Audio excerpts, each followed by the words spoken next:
जो अपने कदमों की काबिलियत पर विश्वास रखते हैं वही अक्सर मंजिल तक पहुंचते हैं। तो किसी भी लक्ष्य को पाने के लिए बहुत ज़रूरी है खुद की काबिलियत पर विश्वास होना। जब तक आपको खुद पर विश्वास नहीं होगा कि हाँ वो चीज़ आप कर सकते हैं, तब तक आप मंजिल तक नहीं पहुंच पाएंगे। तो हमेशा अपने आप पे और अपनी काबिलियत पे विश्वास रखिए। तो इसी थॉट के साथ स्वागत है आप सभी का ऑनलाइन स्टडी एकेडमी में। आज डेट है 21 अगस्त 2020 और आज के जो भी इंपॉर्टेंट करंट अफेयर्स हैं वो सारे ही डिस्कस करेंगे हम आज के इस वीडियो में। लास्ट में देखेंगे कुछ इंपॉर्टेंट वन लाइनर्स और क्विज भी है, तो मेक श्योर वीडियो को लास्ट तक जरूर देखिएगा। तो आइए शुरू करते हैं।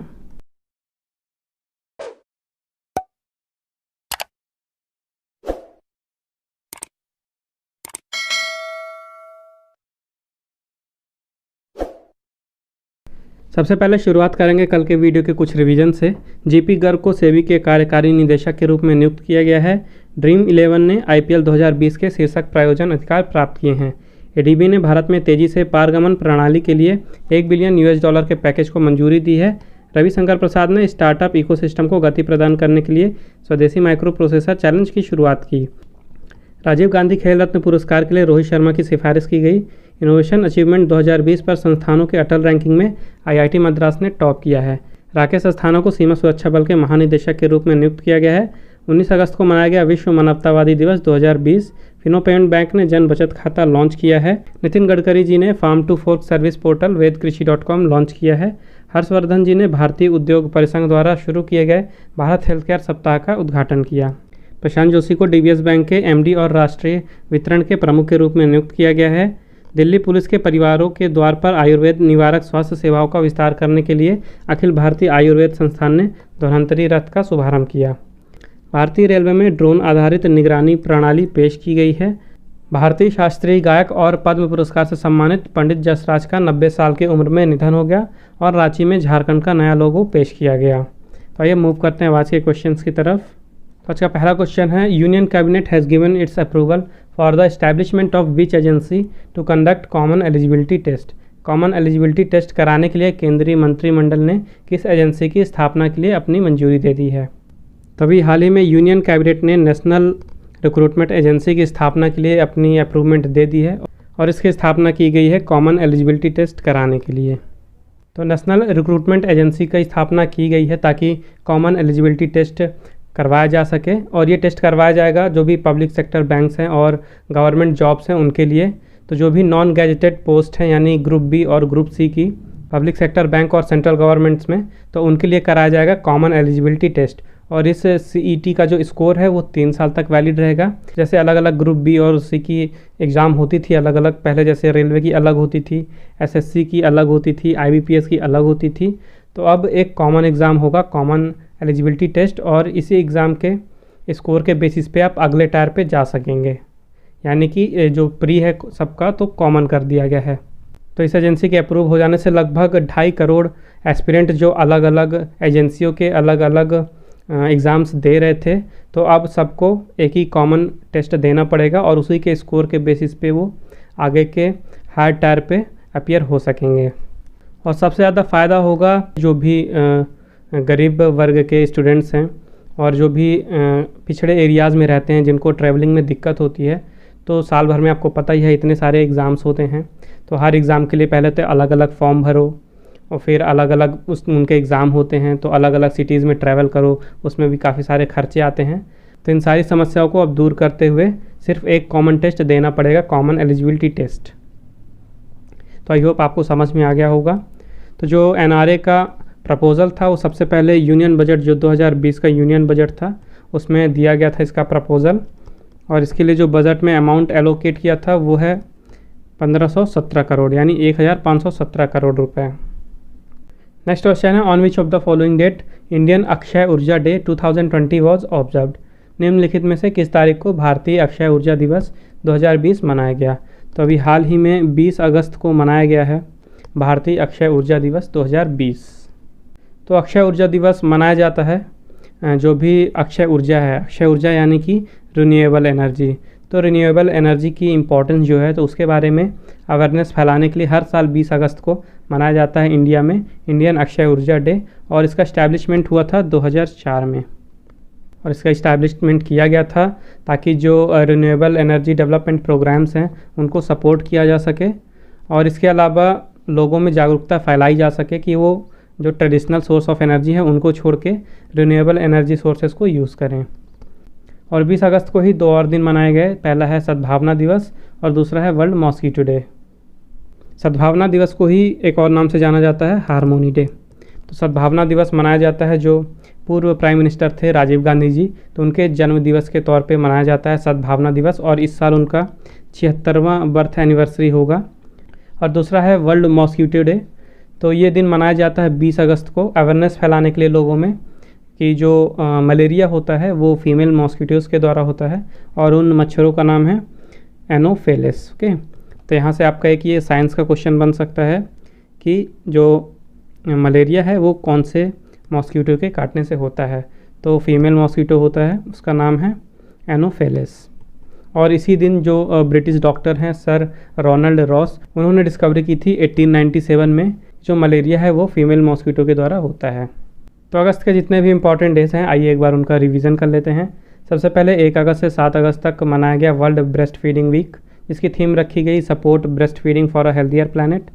1 अगस्त को मनाया गया वर्ल्ड लंग कैंसर डे। 2 अगस्त को मनाया गया फ्रेंडशिप डे, जो कि अगस्त के पहले संडे को मनाया जाता है।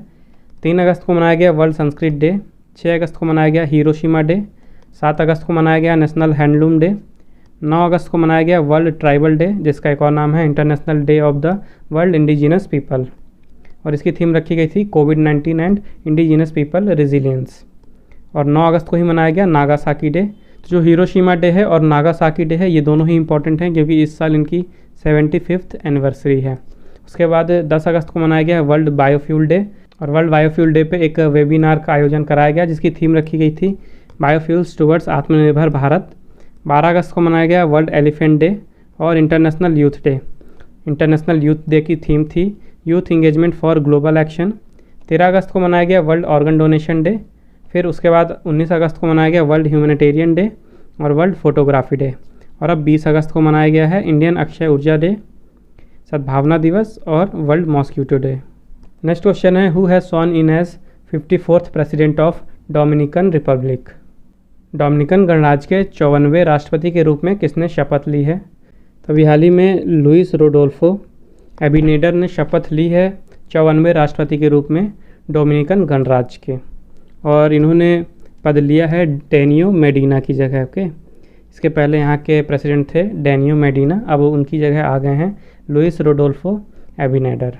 डोमिनिकन रिपब्लिक की बात करें तो यहाँ की कैपिटल है सैंटो डोमिंगो, करेंसी है डोमिनिकन पेसो, और प्रेसिडेंट बने हैं लुइस रोडोल्फो एबिनेडर। तो आइए एक बार रिवीजन कर लेते हैं अभी हाल ही में जितने भी नए प्रेसिडेंट और प्राइम मिनिस्टर बने हैं उनका। तो सबसे पहले गयाना के प्रेसिडेंट बने हैं मोहम्मद इरफान अली। गयाना के ही प्राइम मिनिस्टर बने हैं मार्क फिलिप्स। सोमालिया के अंतरिम प्राइम मिनिस्टर बने हैं मेहदी मोहम्मद गुलेद। तुनीशिया के प्राइम मिनिस्टर बने हैं हिशेम मिचिची। हामिद बाकायोको बने हैं आइवरी कोस्ट के प्राइम मिनिस्टर। और जो ओसोका रपोंडा हैं ये पहली महिला प्राइम मिनिस्टर हैं गैबोन की। उसके बाद सूरीनाम के प्रेसिडेंट बने हैं भारतीय मूल के चंद्रिका प्रसाद संतोखी। श्रीलंका के प्राइम मिनिस्टर बने हैं महिंदा राजापक्षा। पेरू के प्राइम मिनिस्टर बने हैं वॉल्टर मार्टोज। मॉरिटानिया के प्राइम मिनिस्टर बने हैं मोहम्मद औलद बिलाल। बेलारूस के प्रेसिडेंट बने हैं अलेक्जेंडर लुकाशेंको। और अभी डोमिनिकन रिपब्लिक के प्रेसिडेंट बने हैं नए लुइस रोडोल्फो एबिनेडर। नेक्स्ट क्वेश्चन है which state has announced electronic manufacturing policy 2020। किस राज्य ने इलेक्ट्रॉनिक विनिर्माण नीति 2020 की घोषणा की है? तो अभी हाल ही में उत्तर प्रदेश गवर्नमेंट ने अनाउंसमेंट किया है वहाँ की नई मैन्युफैक्चरिंग पॉलिसी, जो कि नाम दिया गया है इलेक्ट्रॉनिक मैन्युफैक्चरिंग पॉलिसी 2020। तो इलेक्ट्रॉनिक मैन्युफैक्चरिंग पॉलिसी 2020 में इन्वेस्टमेंट को इनवाइट किया जाएगा, लगभग 40,000 करोड़ के इन्वेस्टमेंट को इनवाइट किया जाएगा, और इसके तहत आने वाले 5 सालों में पूरे उत्तर प्रदेश में लगभग 4 लाख एम्प्लॉयमेंट नई आएंगी। ओके, 4 लाख नई भर्तियाँ होंगी। और इसे लॉन्च किया गया है जो प्रधानमंत्री नरेंद्र मोदी जी का विज़न है कि इंडिया में जो इलेक्ट्रॉनिक गुड है उसका ज़ीरो इंपोर्ट हो जाए, यानी कि सब कुछ स्वदेशी हो जाए, कुछ इंपोर्ट ना करना पड़े। तो उसी दिशा में एक और कदम आगे बढ़ा दिया है उत्तर प्रदेश ने, और इसके लॉन्च होने से जो यूपी है वो ग्लोबल इलेक्ट्रॉनिक हब बन सकता है, और जो अलग अलग तरह के विदेशी इन्वेस्टर्स हैं निवेशक हैं उनको अपनी ओर अट्रैक्ट करेगा कि कोविड-19 के बाद वो अपना जो बेस है उसको इंडिया की ओर शिफ्ट करें। इसके पहले उत्तर प्रदेश में जो इलेक्ट्रॉनिक मैन्युफैक्चरिंग पॉलिसी थी वो 2017 में लॉन्च की गई थी और वो काफ़ी सक्सेसफुल भी रही थी। उत्तर प्रदेश की बात करें तो चीफ मिनिस्टर हैं योगी आदित्यनाथ, गवर्नर हैं आनंदीबेन पटेल, और आनंदीबेन पटेल को ही अभी मध्य प्रदेश के गवर्नर के तौर पे भी नियुक्त किया गया है के मध्य प्रदेश, और कैपिटल है उत्तर प्रदेश की लखनऊ। नेक्स्ट क्वेश्चन है which insurance company has entered into bancassurance in partnership with SBM bank India. किस बीमा कंपनी ने एसबीएम बैंक इंडिया के साथ साझेदारी में बैंकाश्योरेंस शुरू किया है। तभी हाल ही में भारतीय एक्सल लाइफ इंश्योरेंस ने पार्टनरशिप की है एसबीएम बैंक इंडिया के साथ ताकि वो बैंकाश्योरेंस शुरू कर सके। तो बैंकाश्योरेंस क्या होता है, तो जो भी इंश्योरेंस कंपनी है जब वो किसी बैंक के साथ टाई अप करती है और अपने जो इंश्योरेंस वाले प्रोडक्ट्स हैं वो बैंक के कस्टमर को सेल करती है तो उसे कहा जाता है बैंकाश्योरेंस, यानी इंश्योरेंस कंपनी अपने प्रोडक्ट बैंक के कस्टमर्स को दे रही है। तो बैंक और इंश्योरेंस दोनों को मिला के बना है बैंकाश्योरेंस। तो इस पार्टनरशिप के तहत जो भारतीय एक्सल लाइफ इंश्योरेंस है वो अपने जो भी प्रोडक्ट हैं, इंश्योरेंस प्रोडक्ट हैं, प्रोटेक्शन है, हेल्थ सेविंग, इन्वेस्टमेंट प्लान, ये सब कुछ जो कस्टमर हैं एसबीएम प्राइवेट वेल्थ और रिटेल बैंकिंग के एसबीएम बैंक इंडिया के, तो उनको सेल करेगी। तो इससे क्या है, दोनों को ही फ़ायदा होता है, भारतीय एक्सल लाइफ इंश्योरेंस को भी और एसबीएम बैंक को भी। और यह भी लॉन्च किया गया है मुंबई, न्यू दिल्ली, चेन्नई, बेंगलुरु, हैदराबाद और रामचंद्रपुरम में। ओके, इन 6 सिटीज़ में अभी ये लॉन्च किया गया है। बात करें एसबीएम बैंक इंडिया की तो इसका हेडक्वार्टर है मुंबई महाराष्ट्र में। यहाँ के एमडी एंड सीईओ हैं सिद्धार्थ रथ। और भारतीय एक्सल लाइफ इंश्योरेंस की बात करें तो इसका हेड ऑफिस है मुंबई महाराष्ट्र में और यहाँ के एमडी एंड सीईओ हैं पराग राजा। नेक्स्ट क्वेश्चन है which sports federation has signed MOU with international professional scouting organisation to conduct online scouting workshops in India. किस खेल महासंघ ने भारत में ऑनलाइन स्काउटिंग कार्यशाला आयोजित करने के लिए अंतर्राष्ट्रीय व्यावसायिक स्काउटिंग संगठन के साथ समझौता ज्ञापन पर हस्ताक्षर किए हैं। तभी हाल ही में ऑल इंडिया फुटबॉल फेडरेशन यानी कि AIFF ने साइन किया है एक MOU international professional scouting organisation के साथ ताकि इंडिया में ऑनलाइन स्काउटिंग वर्कशॉप जो है वो कंडक्ट कराए जा सकें। तो इस एग्रीमेंट के तहत जो इंटरनेशनल प्रोफेशनल स्काउटिंग ऑर्गेनाइजेशन है यानी कि IPSO, तो वो अलग अलग तरह के ऑनलाइन वर्कशॉप और वेबिनार कोर्सेज ऑर्गेनाइज कराएगी ताकि इंडिया में स्काउटिंग कंडक्ट कराई जा सके। इसके अलावा जो इस वर्कशॉप का पहला पार्ट है तो ये शुरू होगा 7 सितंबर से 11 सितंबर तक और ये 2 आवर का सेशन होगा, यानी 2 घंटे का सेशन होगा और ये डेली शाम को 7 बजे से शुरू होगा। बात करें AIFF यानी कि ऑल इंडिया फुटबॉल फेडरेशन की, तो इसका फाउंडेशन हुआ था 23 जून 1937 में। इसका हेडक्वार्टर है द्वारका, दिल्ली में।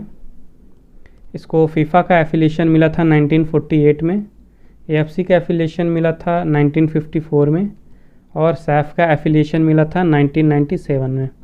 और AIFF के प्रेसिडेंट हैं प्रफुल्ल पटेल। नेक्स्ट क्वेश्चन है which firm has launched Kormo app in India to help peoples find jobs. लोगों को नौकरी खोजने में मदद करने के लिए किस फर्म ने भारत में कोरमो ऐप लॉन्च किया है। तभी हाल ही में गूगल ने कोरमो ऐप लॉन्च किया है इंडिया में ताकि इंडिया के जो पीपल्स हैं, लोग हैं, वो आसानी से जॉब सर्च कर सकें। ओके, तो आपने सुना होगा एक प्लेटफॉर्म के बारे में, लिंक्डइन। ओके, लिंक्डइन प्लेटफॉर्म में जिस तरह से लोग जॉब सर्च करते हैं वो ठीक उसी तरह से गूगल ने अपना प्लेटफॉर्म लॉन्च किया है, ऐप लॉन्च किया है जिसका नाम दिया है कोरमो ऐप।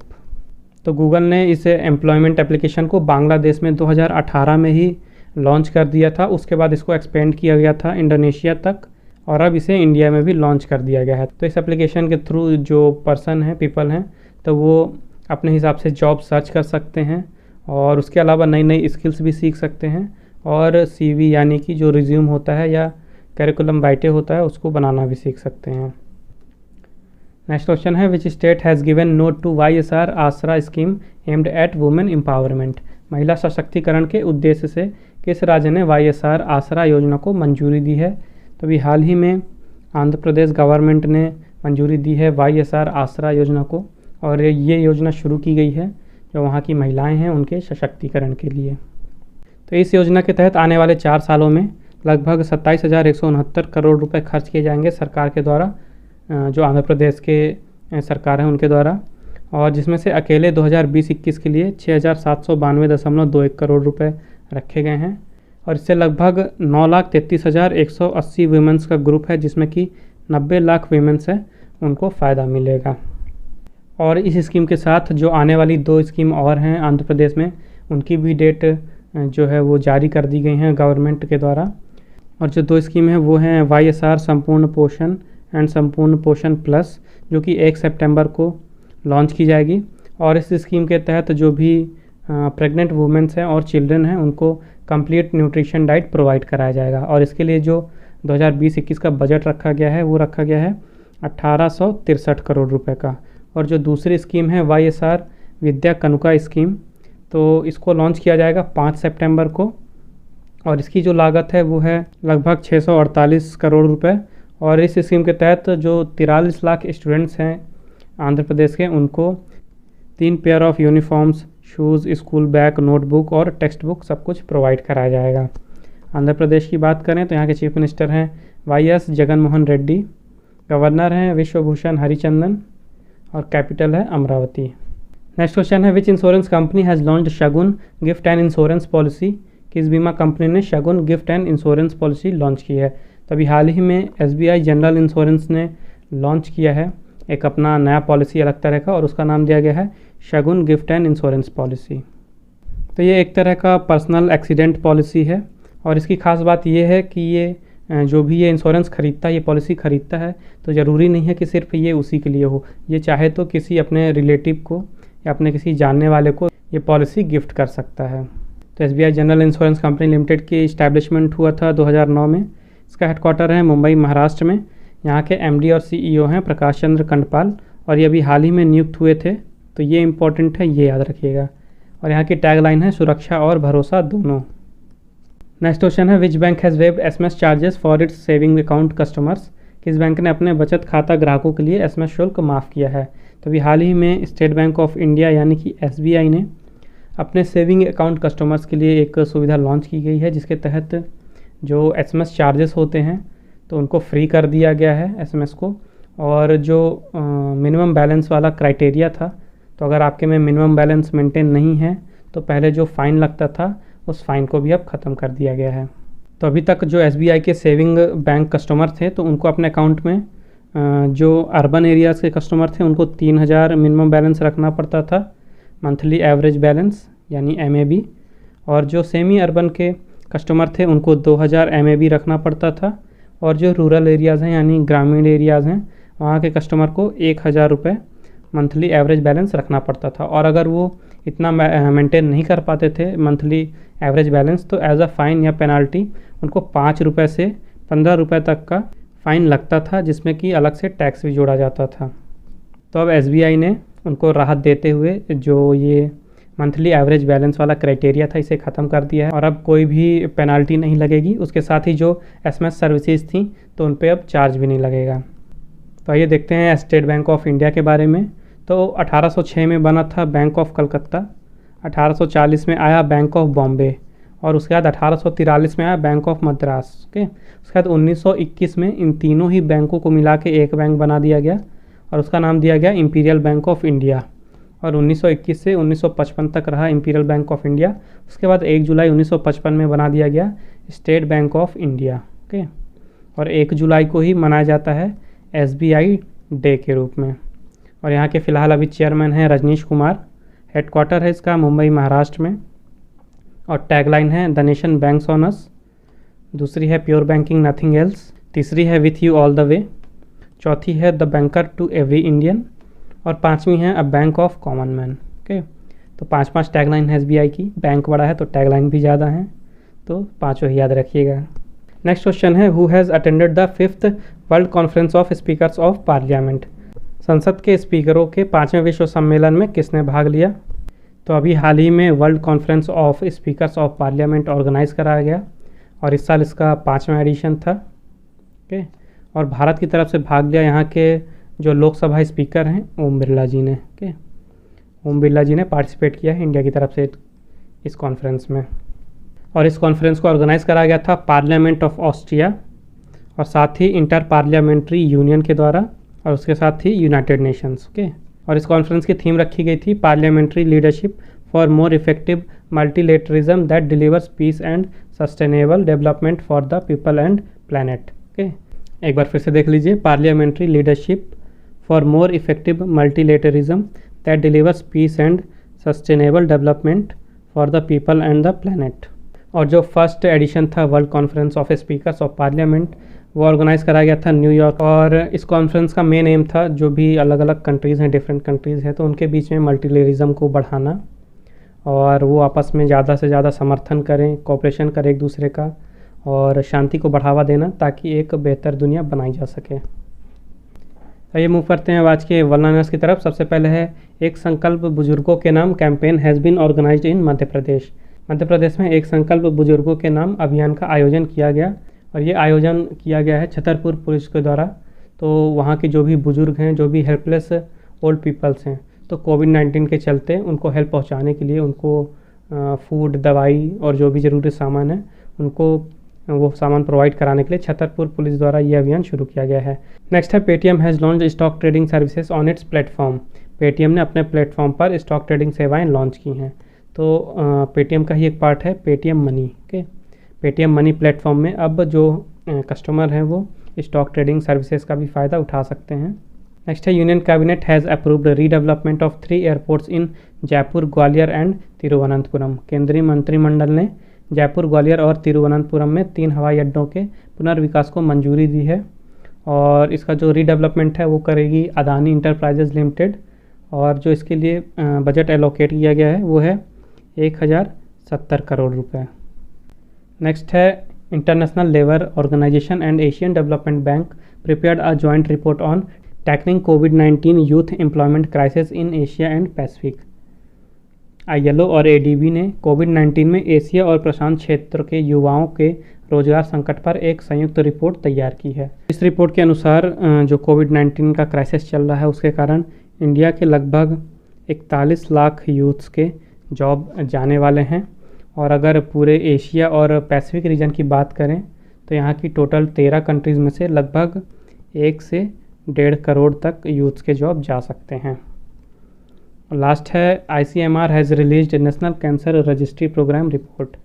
ICMR ने national cancer registry programme report जारी की है, और इस रिपोर्ट के अनुसार जो इंडिया में कैंसर पेशेंट हैं तो अनुमान लगाया गया है कि 2025 तक जो कैंसर पेशेंट हैं वो बढ़ के लगभग 15.7 लाख हो जाएंगे इंडिया में। और अगर अभी प्रेजेंट की बात करें तो 2020 के अंत तक इंडिया में लगभग 13.9 लाख पेशेंट्स हैं। तो अब समय आज के क्विज़ का। आज के क्विज़ का क्वेश्चन है which Indian cricketer has announced his retirement from international cricket. किस भारतीय क्रिकेटर ने अंतर्राष्ट्रीय क्रिकेट से संन्यास की घोषणा की है? तो मेक श्योर इस क्वेश्चन का आंसर जरूर दें कमेंट बॉक्स में। आइए देखते हैं कल के वीडियो का क्वेश्चन। कल के वीडियो में क्वेश्चन था who has won the CEO of the year award by Indian achievers 2020। Indian achievers 2020 द्वारा CEO ऑफ द ईयर का अवार्ड किसे दिया गया है? तो इसका राइट आंसर है गगन अरोरा। ओके, जिन्होंने भी इसका राइट आंसर दिया है उनको मेरी तरफ से कॉन्ग्रेचुलेशंस। बस इसी तरह मेहनत करते रहिए और आंसर देते रहिए। तो आज का सेशन यहीं समाप्त होता है। आई होप आपको ये वीडियो हेल्पफुल लगी होगी। अगर आपको वीडियो अच्छी और हेल्पफुल लगी है तो मेक श्योर वीडियो को लाइक कीजिए, शेयर कीजिए और चैनल को सब्सक्राइब कीजिए। अगर आपको आज के वीडियो का PDF चाहिए तो मैंने डिस्क्रिप्शन में टेलीग्राम चैनल की लिंक दे दी है। आप हमारे टेलीग्राम चैनल पे जाके आज का PDF डाउनलोड कर सकते हैं। उसके साथ ही आप फेसबुक में मुझे फॉलो कर सकते हैं ऑनलाइन स्टडी अकेडमी 20 पे, और आप इंस्टाग्राम में मुझे फॉलो कर सकते हैं online.study.academy सर्च करके। तो मिलते हैं कल फिर एक नए वीडियो में कुछ नए करंट अफेयर्स के साथ, और साथ में देखेंगे कुछ इंपॉर्टेंट वन लाइनर्स और क्विज तो होगा ही। तो मेक श्योर कल भी आप हमारे साथ इसी टाइम पे जुड़े। तब तक के लिए take care and thank you guys.